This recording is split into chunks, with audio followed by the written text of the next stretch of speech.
So our lesson from last time, 6-3, was one of the tougher lessons that we've done. It's the second toughest lesson in the chapter. Our last lesson of the unit, 6-6, is the most difficult, which we will get to. And 6-6 is a more complicated version of today's lesson on graphing rational functions. The good news is today's lesson is not bad at all, and it should be something you guys are able to catch up on pretty quickly because it involves those translation rules we learned earlier in the year. So our do now for today is to look at the graph of y equals 1 over x. It is our final parent function of the year. And remember that when we talk about a parent function, we're talking about the most basic version of a graph possible. So your do now, and I do want you to actually pause this and try it out, figure out what the graph of this looks like. And I'm going to go ahead and explain it as we're going through here, but please make sure you do try it out. So as you would have probably guessed, and you've hopefully tried it out by now after you pause my video and stuff, the graph right here, you want to make a table in order to figure out what's going on.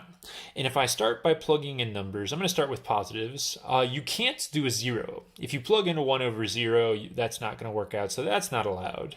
If you plug in a 1 divided by 1, gets you a 1 out for your answer for y.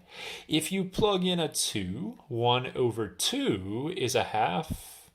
1 over 3 is a third. 1 over 4, 1 over 5, I can go all the way to 1 over 100 is 1 over 100.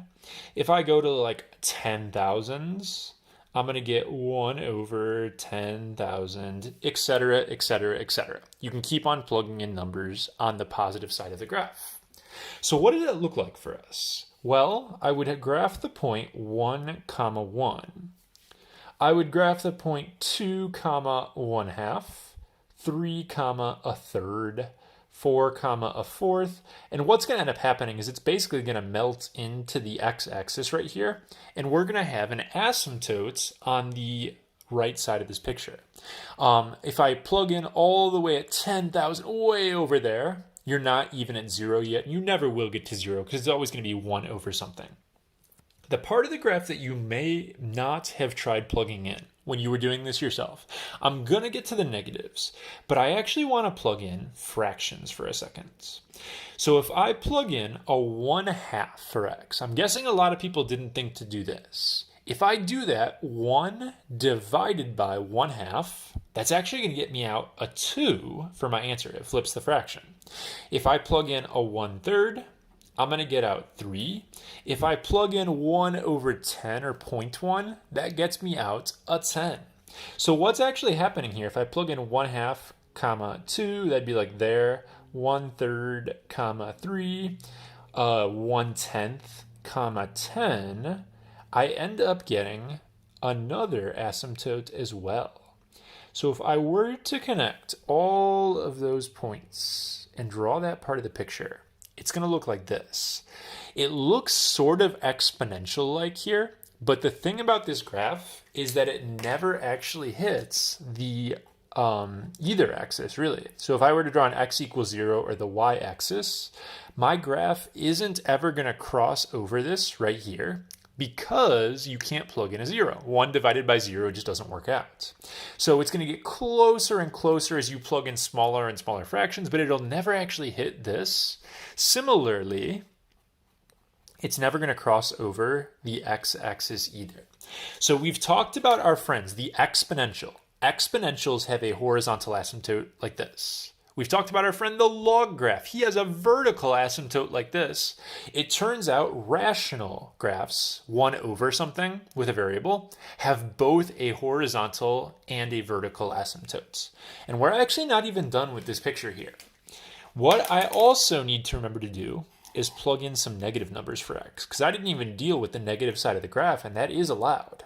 If I plug in a -1, 1 divided by -1 is a -1. So the point -1, -1 is going to be on this graph. If I plug in a -2, 1 over -2 is -1 half. So I'd go to -2, -1 half, -3, -1 over 3, etc., etc., etc. What you're going to end up finding is that you have a flat part of the graph going like this, And if I plug in like negative 1/2, 1 divided by negative 1/2 is a negative 2. Negative 1/10 is going to be a negative 10. So what you end up getting if you do this is like a reversed part of the first picture. It's like a flipped version right here, a matching image on the other side. This is what a rational graph looks like. Out of all the graphs we learn about, rational graphs are the craziest. They have the most going on. The fancy math name for this shape is going to be a hyperbola. So this is an introduction to something you will spend much more time with in pre-calc. This is actually a type of conic section, so you guys will learn about conics a lot more in depth when you get to pre-calc. But this basic shape is called a hyperbola, and it is what a rational graph looks like. Out of all the graphs we've learned about in Algebra 2, the hyperbola is the first graph that is not continuous. When you get to pre-calc calculus, you'll start learning about what continuous means in a math sense. I'm just going to teach it to you real quick in a like common sense way. Every graph we've learned about this year, we learned about parabolas, absolute values and stuff. I can draw them without lifting my pencil.